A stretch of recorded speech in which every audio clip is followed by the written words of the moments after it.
Ya, di saat klub-klub di Liga Super Malaysia mungkin akan menambah budget belanjanya ya untuk mendekati atau mengejar Johor Darul Takzim di Liga Super Malaysia, tapi TMJ dengan Johor Darul Takzim ini malah akan memangkas belanja sampai dengan 40%. Nah, bagaimana hal ini boleh berlaku? Detailnya seperti apa? Ikuti video ini sampai akhir. Selamat datang di JS Update.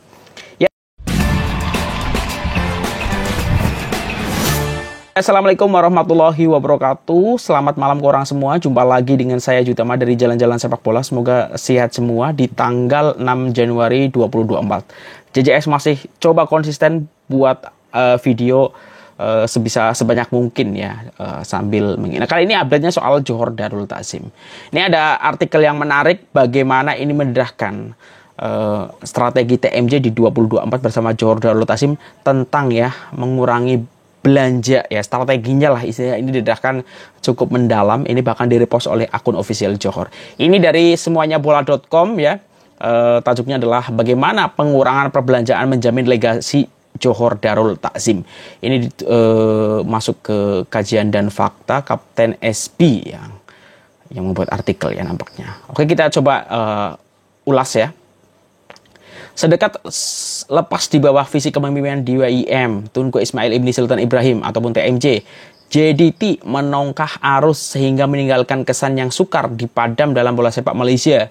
26 kejuaraan domestik dan antara bangsa berjaya ditambah dalam kabinet trofi. Ini termasuklah kejayaan menewaskan Terengganu 3-1 dalam final Piala Malaysia awal bulan ini. Sekaligus menjadikan JDT pasukan pertama bergelar juara double quadruple dalam rekod bola sepak negara. Mundur lagi ke hari ini, jadi sekali lagi menongkah arus ya. Harimau Selatan berada di simpang yang signifikan, diwarnai oleh keputusan besar oleh TMJ sendiri. Ketika pasukan-pasukan Liga Super lain sedang berkira-kira untuk menaikkan budget musim 2024, itu suara anak saya ya. JDT akan mengurangkan budget ya. Pengurangan sehingga 30-40%. Keputusan ini didorong oleh keperluan untuk menstruktur semula keuangan klub, memastikan kelangsungan jangka masa panjangnya, pelaburan sistem besar-besaran sejak 6-7 musim lepas akan disusul fase seterusnya, pelaburan strategik ya. Ini mencoba investasi yang strategis ya. Di mata peminat bola sepak biasa, fase pelaburan strategik ini nampak bertentangan dengan namanya. Nampak counterintuitif. Kata orang putih, kenapa panggil peleburan jika Anda mengurangkan peleburan? Disinilah uniknya visi TMJ. Baginda sentiasa melihat bola sepak sebagai satu kerja strategik, seperti mengurus portofolio pelaburan yang pelbagai. Baginda tahu selepas tempoh pelaburan sistem yang signifikan atau menaikkan taraf fasiliti klub dan kualiti pasukan senior, ia perlu disusuli dengan pendekatan yang strategik. Dalam dunia keuangan, ia mirip mengurus portofolio aset yang pelbagai, di mana objektifnya adalah menyeimbangkan keuntungan dan kerugian dalam pelbagai komoditi. Untuk lebih paham, mari kita lihat skenario sama dalam dunia bola sepak. Bayangkan sebuah pasukan yang bergantung kepada kualiti pemain import untuk menang. Tiada salahnya strategi ini. Ia menjamin kekayaan jangka masa pendek. Tetapi ia juga mempunyai risiko tersendiri. Jika pemain impor tersebut cedera, tiba-tiba tidak secemerlang biasa atau tidak dapat diganti, kemandirian pasukan tersebut akan terancam. Perkara sama telah kita lihat di Negeri Sembilan. Christian Bekamenga, Kelantan, Mohamed Gadar, Pahang, Dickson Nakawakemi, dan banyak lagi. Visi TMJ melangkaui kejayaan jangka masa pendek. Baginda Cakna bergantung tinggi sesebuah pasukan terhadap satu aspek klub. Sama ada pemain atau budget klub, boleh menggugat kestabilan klub. Pelaburan sistem yang tidak disusuli pelaburan strategik umpama bom jangka. Anda mungkin akan mendapatkan nikmat kejayaan yang pantas, tetapi dalam jangka masa panjang kejayaan Anda akan menjadi satu sumpahan, kemenangan akan sekedar menjadi sejarah. Trofi akan sekedar menjadi peringatan betapa dangkalnya strategi jangka masa panjang klub Anda. Gaji pemain bintang akan menjadi hutang. Bonus kemenangan pemain akan menjadi beban kantung klub. Sekali klub Anda terkena sumpahan ini, ia akan mengambil bertahun-tahun jika tidak berdekat untuk pulih. Jika pulih pun, klub Anda masih perlu mengejar bayang-bayangan pasukan lawan. Kemajuan klub Anda akan dimundar belakang bertahun-tahun jika tidak berdekat dari pasukan lain. Semuanya gara-gara berbelanja tanpa kira untung rugi. Ya, jadi mungkin ya kalau untuk jangka pendek disampaikan di sini, kalau beli pemain mahal, kontrak pemain mahal ya, tanpa memikirkan misalnya peleburan untuk yang strategik ke depannya, nah, sampai kapan akan mengeluarkan jor-joran, pengeluarannya sangat besar dan pemasukannya sedikit ya, sangat jauh misalnya sangat timpang. Sampai kapan mau bertahan macam itu? Ya agak sukar. Nah, ini mungkin JDT mencoba untuk sustain ke depannya dengan melakukan peleburan yang strategik ya. Mulainya dengan pemangkasan sampai 40% ya.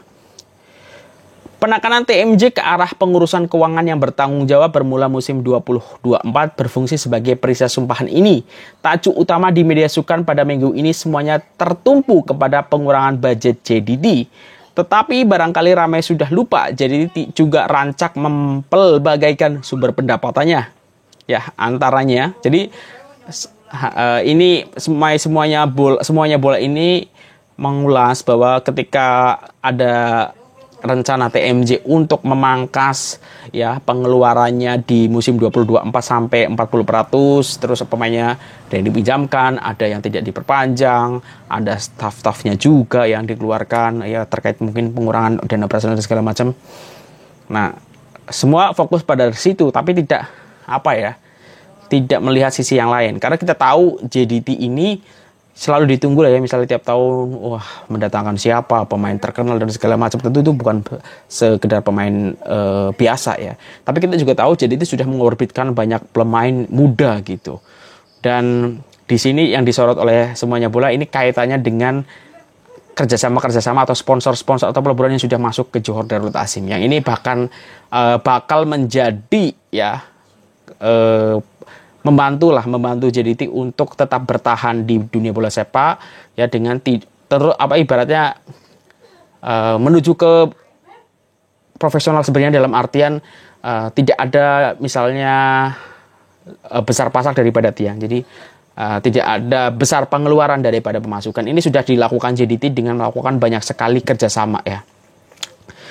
Jadi juga rancak mempelbagikan sumber pendapatnya, antara lain ini yang digarisbawahi oleh semuanya bola ya. 1.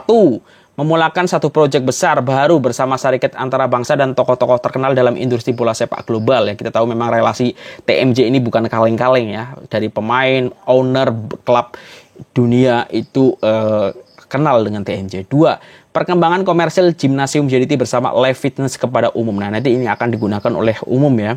Sharjah FC telah menawarkan JDT untuk menggunakan fasilitas latihan mereka secara percuma ya. Ini Sharjah FC.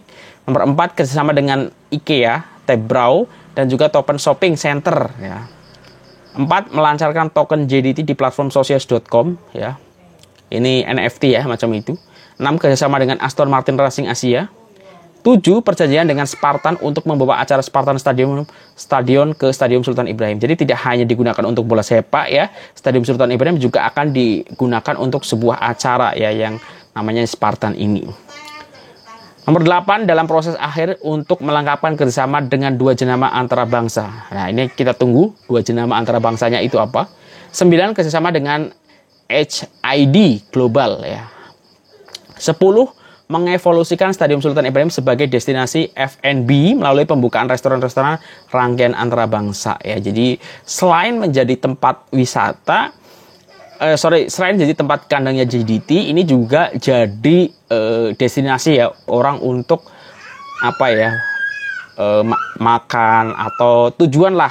Aku kalau pengen makan, pengen santai ke Stadium Sultan Ibrahim. Dan yang terbaru kalau aku tengok di Stadion Official Johor, ini juga sudah ada fasilitas Stadium Tour ya. Ini menarik karena ketika saya kemarin datang ke Stadium Sultan Ibrahim, Stadium Tour itu belum ada ya. Baru ada yang hammer keliling-keliling.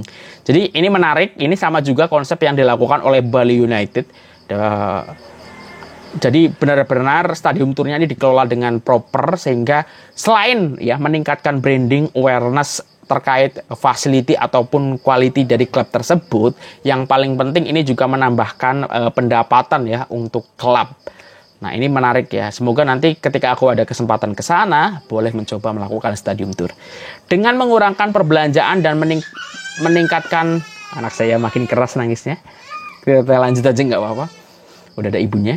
JDT berada di landasan terbaik untuk meneruskan legasi sedekat yang penuh kejayaan. Pendekatan berhemah ini diinspirasi oleh kisah sumpahan yang berlaku di dalam dan luar Malaysia, menunjukkan komitmen TMJ untuk memastikan kejayaan JDT bukan saja boleh dinikmati oleh generasi sekarang, malah oleh generasi masa depan juga. Sejak 2015, kami bersungguh menyediakan bacaan digital. Oh, ini My Semuanya Bola. Oke, jadi sudah cukup ya. Ini ulasannya sangat menarik. Thank you untuk semuanyabola.com kredit terkait postingan ini ya. Dan ya mungkin TMJ memang kedepannya selama ini kan apa yang dikeluarkan untuk JDT pasti ujung-ujungnya uangnya dari TMJ ya, dalam artian kontrak dan segala. Walaupun investasi kerjasama dengan sponsor-sponsor antara bangsa dan segala macam sudah dilakukan TMJ, aku yakin ini belum boleh menutup untuk pengeluaran JDT yang sangat besar. Nah, mungkin dengan pengurangan ini ya mencoba memangkas antara pendapatan dan pengeluaran tidak terlalu jauh ya, boleh jadi mendekati atau bukan udah hampir 50-50 atau ya, kalau lebih mungkin aku tak tahu seperti apa. Tapi ya kedepannya kalau klub ini pengen sustain atau tetap berkelanjutan sampai bertahun-tahun terus gitu ya, harus benar-benar sehat secara finansial. Jadi pendapatannya harus lebih besar daripada pengeluarannya. Itu yang paling penting ya. Dan kita tunggu saja, dan apa yang dilakukan TMJ boleh dibilang ini mungkin dalam waktu dekat ini agak bertolak belakang dengan apa yang dilakukan TMJ sebelum-sebelum ini, tapi ini adalah visi jangka panjang ya, mungkin untuk apa ya, agar JDT ini boleh dinikmati oleh semuanya sampai kapanpun. Nah itu. Nah mungkin itu untuk video kali ini. 12 menit sudah. Kalau ada kesilapan aku mohon maaf. Kalau kurang ada komentar tulis di kolom komentar. Itu saja. Wassalamualaikum warahmatullahi wabarakatuh. Dah.